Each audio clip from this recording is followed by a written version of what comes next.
মা, তুমি এখানে চা বেচতেছো? তুমি আমারে আর কত কষ্ট দিবে? আমার বউ আমারে বললো চা বিক্রি করতেছো। আমি এই কথা শোনার পরে নিজেরা সামলা রাখতে পারি। আমি এই জন্য তোমাকে নিতে আসছি। আমি থাকতে তুমি এত কেন কষ্ট করো?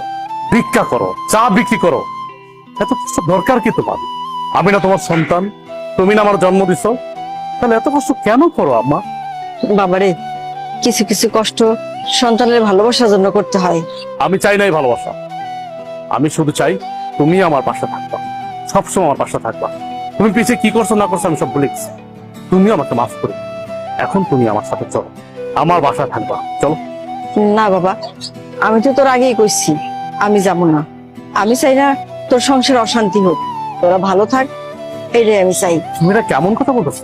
আমার সংসারে অশান্তি? আমি যেদিন থেকে আমার বউরে বিয়ে করছি সেদিন থেকে তো আমার জীবন অশান্তি শুরু হয়ে গেছে। তুমি আর নতুন করে কি অশান্তি শুরু করবা? অথচ দেখো, আমার বাড়িতে থাকার কথা তোমার, অথচ তুমি না থেকে আমার শ্বশুর থাকতেছে। শ্বশুর থাকতেছে নন স্টপ, দিনের পরে দিন, রাতের পরে রাত, ভালো মন্দ খাইতেছে, ঘুমাইতেছে, ফিরতেছে। অথচ তুমি রাস্তা রাস্তা ভিক্ষা করতেছো, চা বিক্রি করতেছো। খারাপ লাগে না আমার? আমার তো খারাপ লাগে। তোমার তো ন্যূনতম কমন সেন্স টুকু আছে, অথচ আমার শ্বশুরের কোনো কমন সেন্স নেই। আমার বোর কাছে আমার শ্বশুরই সব। যাই হোক মা, আমি তোমার এত কথা বলতে পারতেছি না, এখন কোনো কথা আমি শুনবো না তোমার। তোমার এই চার ব্যবসা রাইখা এখন আমার সাথে তুমি চলো। চলো, এখন থেকে তুমি এই বাড়িতেই থাকবা। তুমি এত কিছুর পরেও সেই তোমার মাকে বাড়িতে নিয়ে এসছো, আমাকে তোয়াক্কা করে তুমি তোমার মাকে নিয়ে আসছো। তোমাকে কি তোয়াক্কা করবো? কি তোয়াক্কা করবো তোমাকে? আমি এই সংসারটা চালাই, আমি ইনকাম করি, আমি পাঁচতলায় বসে এসির বাতাস খাবো, আর আমার মা রাস্তা রাস্তা চা বিক্রি করবে, ভিক্ষা করবে, সে গাছের নিচে থাকবে। দেখো, এই সংসারটা আমার, এই সংসারটা আমি মেনটেন করি, তাই আমি যা বলবো তাই হবে। আমি তোমার মাকে নিয়ে থাকবো না এই বাড়িতে। কে কার সাথে থাকবে বা না থাকবে এটা একান্তই ডিসাইড করব আমি। তুমি ডিসাইড করার কে? কে তুমি? কে তুমি বলো? আমি কে মানে? আমি তোমার বউ। এই বাড়িটা আমার, আর এই সংসারটাও আমার।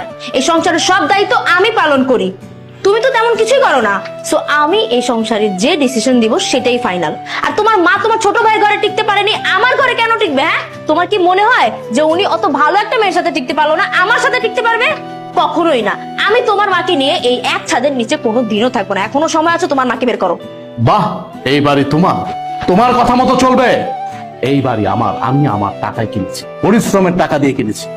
আর চাকরিটা করতেছি পরিশ্রম করে, কিন্তু চাকরি করে টাকা উপার্জন করি। হ্যাঁ মানলাম, তোমার বাবা আমাকে চাকরি দিয়েছে, সে অনেক সহযোগিতা করছে, আমি প্রয়োজনে তার টাকা দিয়ে দেব। কিন্তু তুমি কোনো কথা বলবা না আমার মার বিষয়ে। আমি বাইচা থাকতে তোমার মা এই বাড়িতে থাকতে পারবে না, তাহলে তোমার সাথে আমার সংসার টিকবে না। কি হয়েছে মা, এত চিল্লাচিল্লি করছিস কেন? আপনার মেয়ে আমার মাকে এই বাড়ি থেকে বের হয়ে যেতে বলছে। আমার মাকে সে সহ্যই করতে পারতেছে না। আপনি জিজ্ঞেস করেন কেন আমার মাকে সে সহ্য করতে পারতেছে না? আমার মা গরিব, এই জন্য। বাবা দেখো, মহিলার দিকে তাকাও। এই সেই মহিলা যে কিছুক্ষণ আগে আমাদের কাছে চা বিক্রি করেছিল। আর উনি আমাদের কাছ থেকে টাকা কেন নেয়নি জানো?